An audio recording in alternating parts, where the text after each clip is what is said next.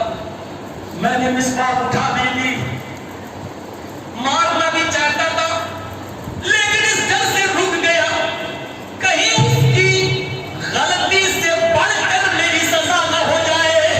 یہ مسواک میں اس کو مار دوں اور اس سے اس کو جو تکلیف پہنچے یہ تکلیف کہیں اتنی زیادہ نہ ہو جائے کہ اس کی تکلیف اس کی غلطی سے بڑھ کر ہو جائے. اگر اس کی غلطی سے بڑھ کر یہ سزا اگر میں نے اس کو دے دی تو قیامت کے دن مجھ سے مواخذہ ہو جائے گا اور یہ لڑکی اللہ کی عدالت میں میرے اوپر مقدمہ دائر کر سکتی ہے. اس احساس کو ہم اپنے دماغ میں پیدا کریں. ہم اپنے نوکروں سے اور ہم اپنے ملازموں سے کیا کیا کہہ دیتے ہیں ذرا احساس پیدا کرو. ہمارے ماتحت ہیں ہم کیا کیا بول دیتے ہیں انہیں. نبی اکرم صلی اللہ علیہ وسلم نے مسواک اٹھا کر جو مارنا چاہا لیکن رک گئے. کیا کہا لولا القوت میں اس لیے نہیں مارا کہیں میرا مارنا اس کی غلطی سے زیادہ نہ ہو جائے اور قیامت کے دن وہ مجھ پر محرمت آئے. یہ تھا تقویٰ. مارنے جا رہے ہیں لیکن قیامت کے خوف سے اور میدان محشر میں حساب و کتاب کے خوف سے ڈر گئے. اور یہ کون؟ امام کائنات. کون؟ امام الانبیاء. کون؟ رحمت للعالمین. کون؟ جن پر ہم اور ہمارے ماں باپ اور پوری کائنات کے مسلمان ان کی جان مال سب قربان. میرے پیارے ساتھیوں ذرا سوچو اتنی بڑی اور مبارک ہستی صرف مسواک جبکہ کتنی لگتی ہے. جب ہم لوگ پہنے اٹھا کے مسواک نہ کریں وہ بھی ایسے کر کے رہ جائے گا. لیکن اس کو بھی آپ نے تصور کیا کیا کہیں ایسا نہ ہو کہ غصے میں ماری ہوئی مسواک اس کی غلطی سے زیادہ. اس کو کہتے تھا یا ایھا الذین آمنوا اتقوا اللہ ولتنظر نفس ما قدمت لغد. اے ایمان والو اے مسلمانوں اللہ سے ڈرو اور سوچو کہ کل قیامت کے دن کے لیے تم نے کون سی تیاری کر رکھی ہے. کون سی تیاری؟ احساس پیدا کیجیے. ایک شہزادہ تھا شہزادہ اور اس واقعے کو مولانا عبدالرب گیسری کے وہ بہت بیان کرتے تھے. اس واقعے کو کئی تقریروں میں نے ان کی تقریروں میں نے سنا.